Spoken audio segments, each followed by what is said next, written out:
শিক্ষাবিজ্ঞানে আমরা আগে আলোচনা করেছি সংবেদন এবং প্রত্যক্ষণ। আজ আমরা যে বিষয়ে ভীষণভাবে আলোচনা করার চেষ্টায় থাকব সেটা হচ্ছে, এবং শুধু তাই না, যেটা খুব গুরুত্বপূর্ণ একটা শিক্ষাবিজ্ঞানের বিষয়বস্তু, তা হলো ধারণা বা কনসেপ্ট। হোয়াট ইজ কনসেপশন, অর্থাৎ ধারণা কি, এটা জানানো খুব দরকার। মানুষ তার সারাটা জীবন বিভিন্ন অভিজ্ঞতার মাধ্যমে ধারণা অর্জন করে। এক ধরনের উদ্দীপকের মৌলিক বৈশিষ্ট্যের ওপর ভিত্তি করে ধারণা গঠন হয়। ওই এক শ্রেণীর অভিজ্ঞতাগুলোর সামান্যীকরণ মানে জেনারেলাইজেশন করার পরে ক্ষেত্রে যে পর্যায়গুলো অতিক্রম করতে হয় সেগুলোই সংবেদন এবং প্রত্যক্ষণ। প্রথমে সংবেদনের মাধ্যমে উদ্দীপক ভিত্তিক মৌলিক যে বিচ্ছিন্ন অভিজ্ঞতা অর্জন করা হয়, পরবর্তী পর্যায়ে যেটা সংবেদনগুলোর সমন্বয়ে পূর্বের যে অভিজ্ঞতার প্রেক্ষাপট কোনো বস্তু সম্পর্কে সে একক অর্থপূর্ণ অভিজ্ঞতা অর্জন করা হয়, তাই হলো প্রত্যক্ষণ। তবে প্রত্যক্ষণমূলক অভিজ্ঞতার পরিসর ব্যাপক, তাই মানুষ বিচ্ছিন্নভাবে সমস্ত প্রত্যক্ষণগুলো অভিজ্ঞতাকে জীবনে ধরে রাখতে পারে না।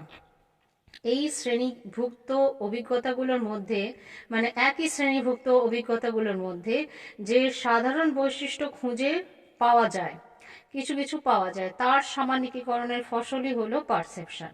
অর্থাৎ পারসেপশন বলতে গিয়ে যে কনসেপশনটা এলো, সেখানে দেখতে পাওয়া গেল যে প্রত্যক্ষণের অভিজ্ঞতার পরিসরের যে ব্যাপকতাকে সেটাকে সামান্যীকরণ করে যখন আমরা স্থায়ী একটা রূপ মস্তিষ্কের মধ্যে দেওয়া হচ্ছে, তাকেই বলছে ধারণা। ধারণার সংজ্ঞা, তাহলে ডেফিনেশন অফ কনসেপশন কি আসবে? কনসেপশন সম্পর্কে আমরা কি জানবো? ধারণার সংজ্ঞা সম্পর্কে প্রথমত হচ্ছে, একই শ্রেণীভুক্ত বিভিন্ন বস্তু সম্পর্কে প্রত্যক্ষণ লব্ধ অভিজ্ঞতাগুলোর মধ্যে যে সাধারণ বৈশিষ্ট্য দেখা যায় তাকে বলে ধারণা। মনোবিদ উডওয়ার্ড বলছেন, a concept is the idea that stand for the any one of the member of individual resembling one another in some essential attribute। অর্থাৎ কিছু প্রয়োজনীয় গুণের মধ্যে যে যে গুণ একটি গুণের সাদৃশ্যের ভিত্তিতে একটি সাধারণ অভিজ্ঞতা অর্জন করাই হলো ধারণা। মনোবিদ John P De Cecco psychology of the learning and instruction গ্রন্থে ধারণার যে সংজ্ঞা দিয়েছেন তা হলো সাধারণ বৈশিষ্ট্য সম্পন্ন এক শ্রেণীর উদ্দীপকের সমন্বয়কে বলে ধারণা। তাহলে আমরা ডেফিনেশন যেগুলো পেলাম বা সংজ্ঞা যেখান থেকে পেলাম, সেখান থেকে বেশ কিছু আমাদের বিভিন্ন পর্যায়ে ধারণার সম্পর্কে উঠে এলো। তাহলে স্টেজেস অফ কনসেপশন ডেভেলপমেন্ট কিভাবে ডেভেলপ করছে, তাহলে প্রথমে আমি দেখতে পাওয়া যাচ্ছে যে পর্যবেক্ষণ। প্রথম আমরা যখন পর্যবেক্ষণ করছি, দ্বিতীয়ত বিশ্লেষণ করছি, তৃতীয়ত তুলনা করি, চতুর্থত আমরা পৃথকীকরণ করি, পঞ্চমত আমরা সামান্যীকরণ করি, তারপর তার একটা নির্দিষ্ট নামকরণ করি এবং ধারণা রূপে সেটা আমরা আমাদের অভিজ্ঞতার মধ্যে রেখে দিই। তাহলে পর্যবেক্ষণ প্রথমেই আসছে, প্রথম ধাপটাই হচ্ছে ধারণার পর্যবেক্ষণ। সেখানে ধারণা গঠনের ক্ষেত্রে প্রথম পর্ব পর্যবেক্ষণ, এই ক্ষেত্রে সমজাতীয় যে কোনো সমজাতীয় বিভিন্ন বস্তু সম্পর্কে আমরা পর্যবেক্ষণ করি। যেমন বলা যেতে পারে, পশু সম্পর্কে ধারণা গঠন করতে হলে এক জাতীয় বিভিন্ন পশুকে পর্যবেক্ষণ করা প্রয়োজন। বিশ্লেষণে ক্ষেত্রে পর্যবেক্ষণের পরের ধাপটা হচ্ছে বিশ্লেষণ, যেটা কিনা পরবর্তী ধাপ। এখানে পর্যবেক্ষণলব্ধ যে সকল জাতি, বর্ণ, গুণ, আকার প্রভৃতি জিনিসগুলোর প্রতি আমরা বিশ্লেষণ করি। যেমন পশু সম্পর্কে যে ধারণা করতে যাচ্ছি, তার বর্ণ, তার গুণ, তার আকৃতি ইত্যাদি দেখতে থাকি।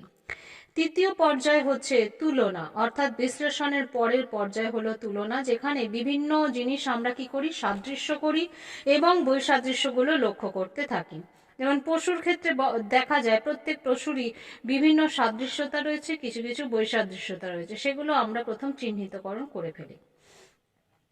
চতুর্থত পৃথকীকরণ পর্যায়, যেখানে কিনা পৃথক করা হয় বস্তুগুলো, বিশেষভাবে মনোনিবেশ করে বিষয়বস্তুগুলোকে পৃথক করে ফেলা। যে সকল ক্ষেত্রে প্রশ্নগুলোর মধ্যে সাদৃশ্য আছে সেগুলোকে পৃথক করা হয়। এরপরে হচ্ছে সামান্যীকরণ। পৃথককরণের পরে সাদৃশ্যযুক্ত গুণকে ভিত্তি করে একক অভিজ্ঞতা অর্জন করা হয়। পশুর ক্ষেত্রে প্রত্যক্ষলব্ধ সাধারণ বৈশিষ্ট্য হলো, পশুর যেমন 4টে পা আছে, পশু হচ্ছে চতুষ্পদ প্রাণী, আমরা জানি, একটা লেজ থাকে, পশুর দেহের রঙের তারতম্যতা লক্ষ্য করা যায়, পার্থক্য দেখা যায়। সাধারণত লোমশ প্রকৃতির এরা বেশিরভাগ জন হয়ে থাকে। পশু অনেকে আছে গৃহপালিত, আবার বেশ কিছু জন আছে বনজ বা হিংস্র প্রকৃতির, ইত্যাদি জিনিসগুলো আমরা করি। এরপর আসছে ধারণা গঠন, শেষ পর্যায়ে, যেখানে কিনা ধারণা গঠনে এর নামকরণ পর্যায় বলা হয়। নামকরণ বলতে আমরা এক একটা শ্রেণীতে নামকরণ করে ফেলি। এই বৈশিষ্ট্য অনুযায়ী ওই প্রাণী সম্বন্ধে সর্বজন গ্রাহ্য সামাজিক জ্ঞান দিতে ভাষাভিত্তিক সংকেত ব্যবহৃত হয়, অর্থাৎ এক বিশেষ নামে চিহ্নিত করা হয়। যেমন বিশেষ নাম হচ্ছে পশু, এটা এক ধরনের কি আমাদের ধারণা। ধারণায় পশু সম্পর্কে 4টে পা বা চতুষ্পদ প্রাণী ধারণা গঠিত হয়েছে।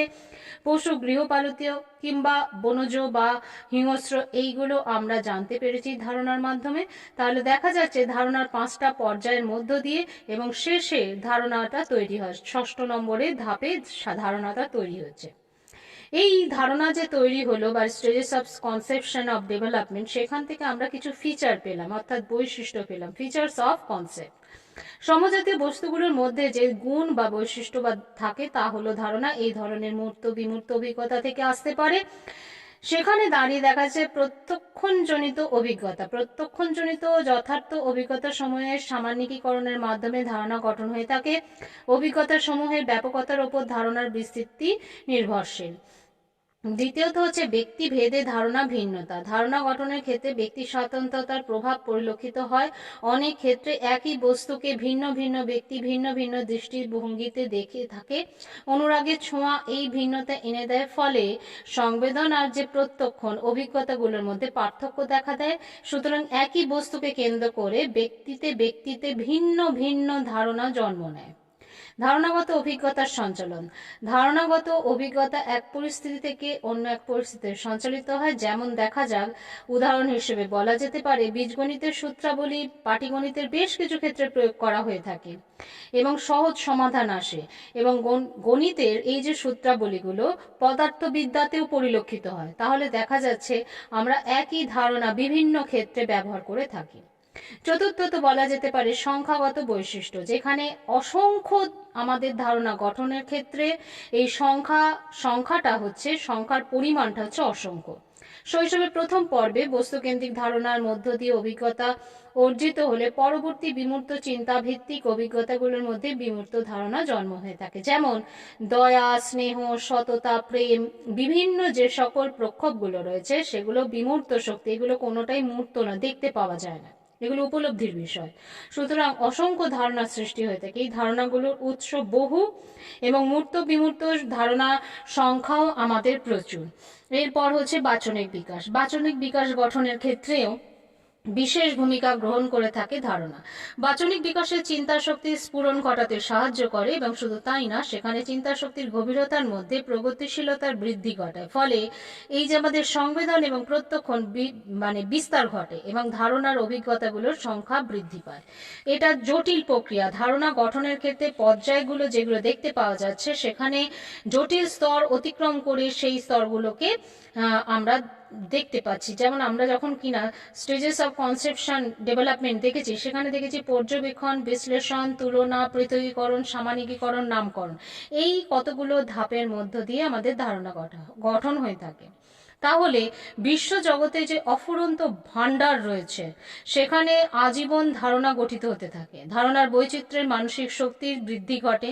নানাবিধ যে সকল সমস্যাগুলো জীবনযাত্রায় আসে প্রাণীদের, সেখানে ধারণার বৈচিত্র্যের রূপের মধ্যে তুলনা, বিচারকরণ, বিশ্লেষণ ইত্যাদি বিভিন্ন সহায়তায় তারা ধারণা গঠন করে থাকে।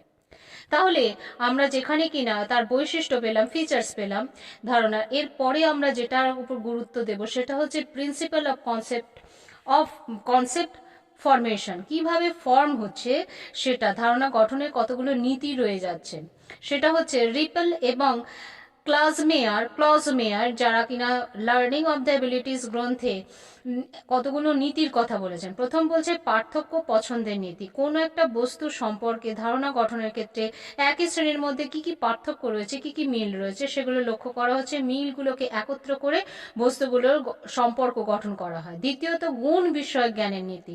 বস্তুর বৈশিষ্ট্য বা গুণের জ্ঞানের অর্জনের দ্বারা বস্তু সম্পর্কে ধারণা গঠন হয়ে থাকে। তৃতীয়ত উপযুক্ত পরিভাষার নীতি। বস্তুর উপযুক্ত পরিভাষার সম্পর্কে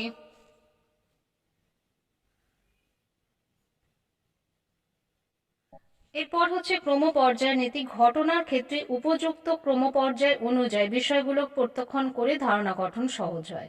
বিশ্লেষণের নীতি। ধারণার ক্ষেত্রে বিশেষভাবে বিশ্লেষণ প্রয়োজন। যদি সঠিক বিশ্লেষণের মাধ্যমে ধারণা গঠিত না হয় তাহলে সহজ হয় না ধারণা গঠনটা। ষষ্ঠত বলবো সামান্যীকরণের নীতি। ধারণার বিস্তৃতির প্রক্রিয়ার ক্ষেত্রে সামান্যীকরণ গঠনের মধ্য দিয়ে একই প্রজাতির বিষয়গুলোকে আমরা ধারণা গঠন করে নিই এবং নামকরণ করি। সপ্তমত আত্ম অন্বেষণের নীতি, অর্থাৎ নিজের বিষয়বস্তু সম্পর্কে চাহিদা, বিষয়বস্তু সম্পর্কে জানার চাহিদা সেটা কতটা আছে সেটার ওপর নির্ভর করে ধারণা গঠন কতটা সহজ পদ্ধতি হবে। অষ্টমত বলবো ব্যবহারের নীতি। আমরা সেটা ব্যবহার করছি কিভাবে, শুধুমাত্র ধারণা গঠন করে রেখে দিচ্ছি নাকি পূর্ব অভিজ্ঞতাগুলোকে আমরা কাজে লাগিয়ে ধারণাগুলোকে নতুন নতুন অভিজ্ঞতার সঙ্গে সংযোজিত করছি সেটা। নবমত হচ্ছে মূল্যায়নের নীতি। মূল্যায়নের নীতি বলতে ধারণা গঠনের অপর একটা গুরুত্বপূর্ণ জিনিস মূল্যায়ন করি, অর্থাৎ বিষয়বস্তুর ঘটনাটা পার্থক্যীকরণ, সামান্যীকরণ, তার সাথে একটা নামকরণ ইত্যাদি বিভিন্ন জিনিসগুলো যে করছি আমরা প্রত্যেক সময় সেটার মূল্যায়ন করি, অর্থাৎ কোনটা উপযুক্ত কোনটা অনুপযুক্ত, কোনটার প্রয়োজন আছে আমার জীবনে বা কোনটার প্রয়োজন নেই। প্রাণী প্রত্যেকেই এটা করে। সুতরাং ধারণা গঠনের বিভিন্ন নীতির পরিপ্রেক্ষিতে শিশুর মধ্যে যে ধারণা গঠন হয়, উদাহরণ দিয়ে বিভিন্ন বস্তুর অনুষঙ্গ স্থাপন করতে থাকে, ধারণার বিশ্লেষণের জটিলতা কম হয় এবং সহজে ধারণা গড়ে ওঠে। শ্রেণী শিক্ষণের ক্ষেত্রে শিক্ষক যারা রয়েছেন তারা একই জিনিস সম্পর্কে বারবার আলোকপাত করবেন বা আলোচনা করবেন এবং তার মাধ্যমেই কি হবে না ধারণা গঠিত হতে পারবে। এখানে তাহলে আমরা এবার যেটাই বলবো সেটা হচ্ছে শিক্ষার ধারণা গঠনের গুরুত্ব এবং জ্ঞান অর্জন কি দরকার ধারণা গঠনে। Importance of concept formation in education and acquisition of knowledge.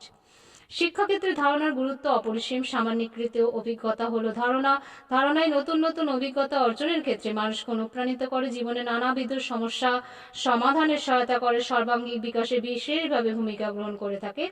শিক্ষাক্ষেত্রে ধারণার গুরুত্ব হলো শিখন প্রক্রিয়ার জটিলতার হ্রাস। ধারণা হলো কিছু বৈশিষ্ট্যের সামান্যীকরণের একক অভিজ্ঞতা অর্জন করা হচ্ছে, যে সকল বৈশিষ্ট্যগুলোর ভিত্তিতে ধারণা গঠিত হয় পরবর্তীকালে সে সকল বৈশিষ্ট্যগুলোকে পৃথক পৃথক অনুশীলনের আর বিশেষ প্রয়োজন হয় না। ধারণা শিখনের প্রক্রিয়াকে সহজ করে এবং জ্ঞানার্জনকে কাজকে সহজ এবং আরও সহজতর করে তোলে। ধারণা গঠনের বিস্তৃতি শিক্ষার্থীর জীবনের প্রথম পর্বে পরিবেশ থেকে যে প্রাথমিক ধারণা লাভ করে এবং জীবনচক্রের পরবর্তী পর্যায়গুলিতে তারা বিশেষ পরিবেশের বৃহত্তর আঙিনা থেকে প্রচুর অভিজ্ঞতা ও ধারণা পেয়ে থাকে, কিন্তু পরবর্তীকালে অসংখ্য বিচ্ছিন্ন অভিজ্ঞতাগুলোকে বিচ্ছিন্নভাবে ধরে রাখা সম্ভব হয় না বলেই সেগুলোকে পূর্ব গঠিত কোনো ধারণাগত অভিজ্ঞতার সঙ্গে যুক্ত হয়ে যায়, ফলে সর্বোপরি ধারণাগত বিস্তৃতি ঘটে। শিক্ষণ সহায়ক উপকরণ। ধারণা গঠনের ক্ষেত্রে শিক্ষণ সহায়ক উপকরণের গুরুত্ব অপরিসীম, কারণ শিক্ষণ সহায়ক উপকরণের মাধ্যমে শিক্ষণে শিক্ষার্থীরা উৎসাহ উদ্দীপনা পায়। তারা নিখুঁত অভিজ্ঞতার বা নিখুঁত ব্যক্তির মধ্য দিয়ে সেখানে অভিজ্ঞতাগুলোকে অর্জন করে থাকে। তাই মডেল চার্ট ইত্যাদির মাধ্যমে শিক্ষার্থীদের পঠন পাঠন করালে আর কি শিক্ষার্থীরা সহজেই কার্যকরী ধারণা লাভ করতে সাহায্য করে এবং উপকরণের ব্যবহারের ত্রুটি থাকলে ধারণা গঠনেরও বিরূপ একটা প্রতিক্রিয়া পড়ে। এরপরে বলবো সংরক্ষণের সহজলভ্যতা। এক জাতীয় বিষয়বস্তুর প্রত্যক্ষণলব্ধ অভিজ্ঞতার মাধ্যমে সামান্যীকরণের মধ্য দিয়ে ধারণা গঠন হচ্ছে, কিন্তু প্রভৃতি অফুরন্ত ভাণ্ডার রয়েছে যেখানে প্রাপ্ত অভিজ্ঞতাগুলো বিমূর্ত চিন্তনের মাধ্যমে গঠিত হচ্ছে। পৃথক পৃথকভাবে সংরক্ষণ বা বাস্তব ক্ষেত্রে অসম্ভব। অগণিত অভিজ্ঞতার বোঝা মানসিক ভারসাম্যহীনতার কারণ থেকে দাঁড়াতে পারে, তাই অভিজ্ঞতার সামান্যীকরণের গঠিত ধারণা সংরক্ষণে সহজ হয়। ধারণার সঞ্চালন এবং সমস্যার সমাধান। ধারণা গঠনের অভিজ্ঞতা এক পরিস্থিতি থেকে অন্য পরিস্থিতিতে সহজেই সঞ্চালিত হয়, তাই জীবনে যে কোনো স্তরে যে সকল সমস্যার সম্মুখীন হতে হয় সেগুলো ধারণা সঞ্চালনের প্রক্রিয়ার মাধ্যমে সমাধান হয়। আর শ্রম লাঘব। একবার ধারণা যখন গঠিত হয়ে যায় তখন স্মৃতি থেকে মুছে যায় না এবং অভিজ্ঞতার মাধ্যমে সামান্যীকরণের মধ্য দিয়ে মন দিয়ে দীর্ঘদিন ধরে রাখে, ফলে শিক্ষণের ক্ষেত্রে শিক্ষার্থীদের শ্রম লাঘব হয়। এবার যেটা খুব গুরুত্বপূর্ণ মাঝে মাঝে ছোট প্রশ্ন মধ্যে থাকে সেটা হচ্ছে difference between perception and conception, অর্থাৎ প্রত্যক্ষণ ধারণার মধ্যে পার্থক্য কি। প্রথমেই বলবো, প্রত্যক্ষণ হচ্ছে সংবেদনকে কেন্দ্র করে ব্যক্তির মধ্যে অভিজ্ঞতার উদ্ভব ঘটে এবং অভিজ্ঞতার সৃষ্টি হয়, তাকে প্রত্যক্ষণ বলে। ধারণা হচ্ছে একই শ্রেণীর নানা বস্তুর মধ্যে যে সাধারণ গুণ বা বৈশিষ্ট্য বর্তমান থাকে তাকে অভিজ্ঞতাকে ধারণা বলা হয়ে থাকে। প্রত্যক্ষণের আলোচনা বিষয় হলো কোনো বস্তু বা ব্যক্তি। ধারণার আলোচনার বিষয়ের ক্ষেত্রে হচ্ছে বস্তুর সাধারণ বৈশিষ্ট্য। প্রত্যক্ষণ সর্বদাই মূর্ত প্রকৃতির। ধারণা সবসময় যে মূর্ত হবে এমন নয়, মূর্ত বিমূর্ত দুটোই প্রকৃতির হতে পারে। প্রত্যক্ষণ হলো বস্তু বা ব্যক্তি সম্পর্কে সার্বিক একটা চেতনা। ধারণা হচ্ছে মূল বিষয়, কোনো বিষয় মানে বিশেষ শ্রেণীর বস্তুর সাধারণ বৈশিষ্ট্যের মধ্যে সামান্যীকরণ। প্রত্যক্ষণের ক্ষেত্রে পৃথকভাবে প্রক্রিয়াটির উল্লেখযোগ্য ভূমিকা পালন করে থাকে। ধারণা গঠনের ক্ষেত্রে সাদৃশ্যকরণের প্রক্রিয়ায় উল্লেখযোগ্য ভূমিকা পালন করে থাকে। প্রত্যক্ষণ সংবেদনের ওপর নির্ভরশীল। ধারণা সংগঠন যখন সংবেদন এবং প্রত্যক্ষণ দুটোর ওপরই নির্ভরশীল। প্রত্যক্ষণ আগে ঘটে, ধারণা পরে হয়। প্রত্যক্ষণ কম সময় লাগে আর ধারণা গঠনে তুলনামূলকভাবে বেশি সময় লাগে। আজ এই পর্যন্ত রাখছি।